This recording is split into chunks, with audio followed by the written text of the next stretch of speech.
All right, everyone, so this week we're going to cover assistive technology. I'm going to review a little bit about what it is.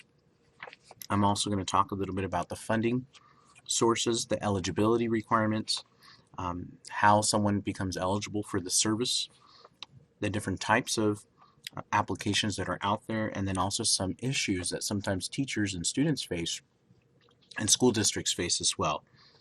So just to begin with, assistive technology is basically any type of technology or devices or tools that really just help the student learn, access the general education curriculum. There's different types of assistive technology, of course. We have something known as no-tech devices, low-tech devices, and then we have high-tech devices. And it's really all of these types of devices either can help augment a person's speech, or it can provide an alternative type of way for them to communicate as well. So like, for example, low-tech devices would be an example of a digital PECS system that maybe we might use with some students with autism. A high-tech device might be something that's an alternative, something that speaks for them, or maybe it could be something like the program JAWS. That's Job Access Program, and that's a great program where people that are visually impaired or blind, they can actually still surf the internet. They can create PowerPoints, they can create Word, Excel spreadsheets, and it reads to them, so then they can listen the audio of what they're actually doing. So it's actually a really neat and great program, and there's other speech recognition software programs that are out there as well. So that would be a little bit more of a high tech. We also have tape recorders, audio tapes. We also have software that can actually transfer the information from print, to audio. And then there's other different types of software and programs that are actually out there as well. I do want to mention, as far as low-tech devices or no-tech devices, those kind of refer to more of like accessibility. So sometimes Microsoft has devices or programs in the software that help a student access the curriculum even better. So maybe changing the layout, maybe doing something different, maybe zooming in more, maybe changing the color background. Those kinds of things would be forms of more of a low-tech or no-tech device.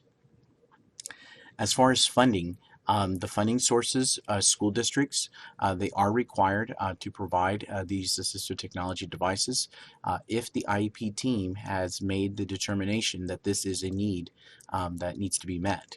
So if the child is already an adult, let's say, for example, and they're in college, then it falls under the Americans Disability Act of 1990, and so the colleges are required to provide that accommodation as well. Department of Rehabilitation also oversees accommodations, like for the workplace and those things also for adults.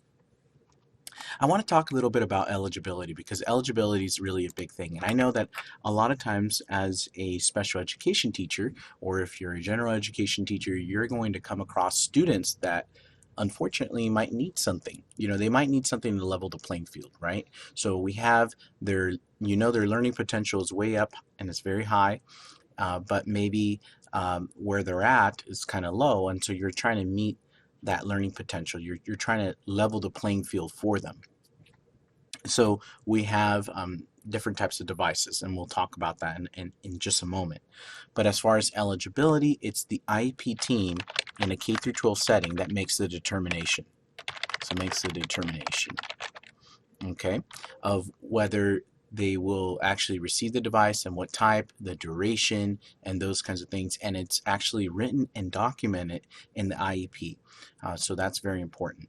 In an individual education plan team, you have the parent, you have the administrator who understands the resources, and it could also be a designee, and it's also known as the LEA.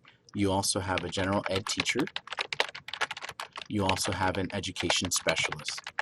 which understands, someone that understands special education. So these are the four key players that I call that have to be present, at a minimum. Okay, you can actually have other service providers that are there. So other service providers would be someone that, for example, understands assistive technology or AT, and that usually typically is a program specialist, but it can also be someone in the district that maybe has that job as a full-time job, or that the district designated that person as the AT assessment person. So again, so I'm going to put here AT referrals, or service providers.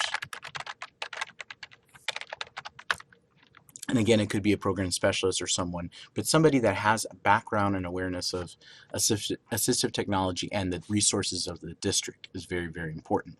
Typically what you have in most districts, you have what's called a staffing first. So staffing is basically a level 1 meeting with staff only, where you actually meet to discuss the need. So maybe you have a child and this child is not really able to, for example, write legibly, and you can't really read it, and the child is in 7th grade, so you would meet with your team, the IEP team, without the parent at that moment, because you want to really get everybody on board at first, as far as the staff side, and you just discuss what the need is and the types of accommodations that you've tried already.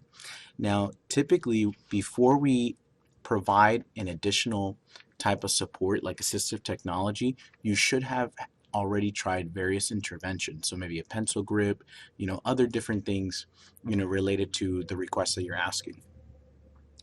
Once all of that's been exhausted, you can show the team that, look, I've already done all these things and these things are still not working. I think this child needs an assistive technology device. So from there, then you have the actual IEP meeting. So I'm going to put IEP meeting is conducted and an offer is made. So the district makes an offer to the parent of, that, hey, we want to provide your child with least restrictive environment, whether it's the RSP setting, the SDC setting, specialized academic instruction, or whatever it is, but also we would like to make an AT referral.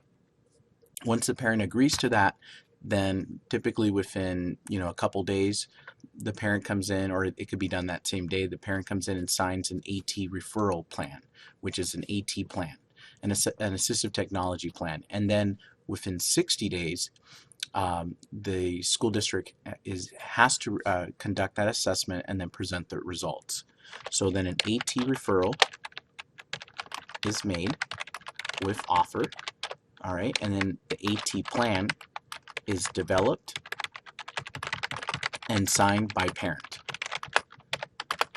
And then I'm going to put here, assessment begins for 60 days. Now, if the person that's conducting the assessment finishes sooner, then that's even better. So you can have the meeting even sooner, but you're supposed to do it, you have a max of 60 days.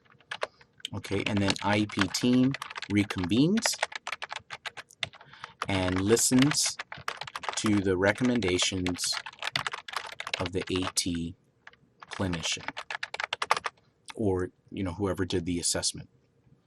Now, it's the IEP team, keep in mind, that makes the decision.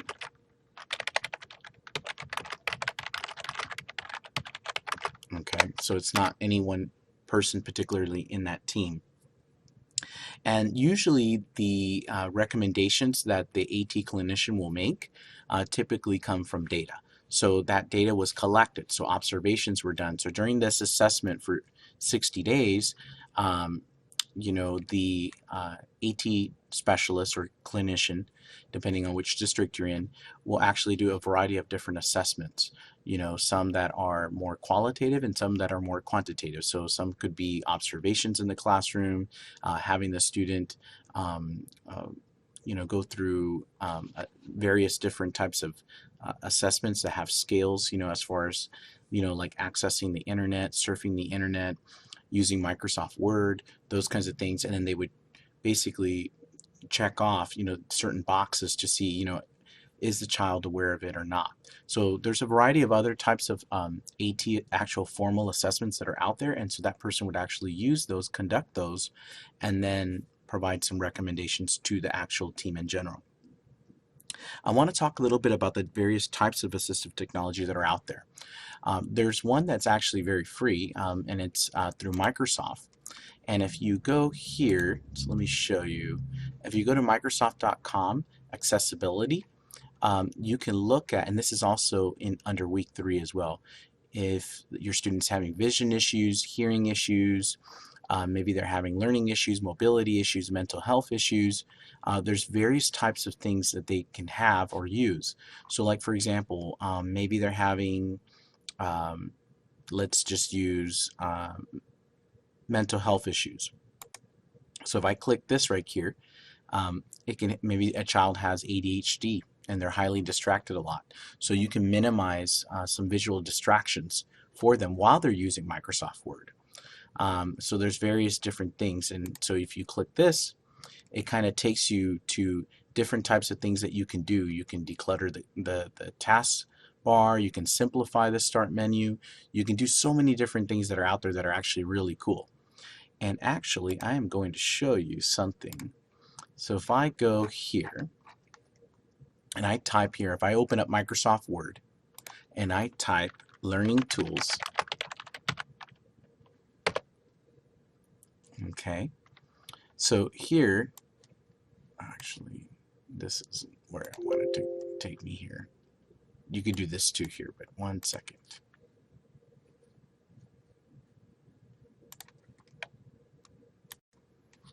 All right, so what we're going to do is we're going to watch this quick video here about learning tools. So you go under View, under Microsoft Word, and then you click Learning Tools.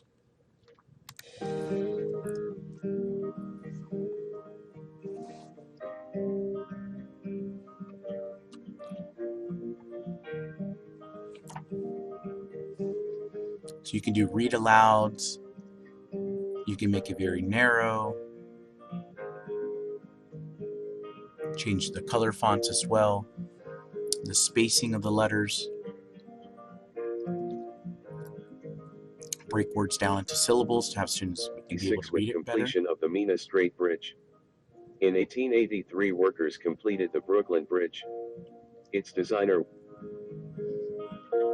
So a lot of great features.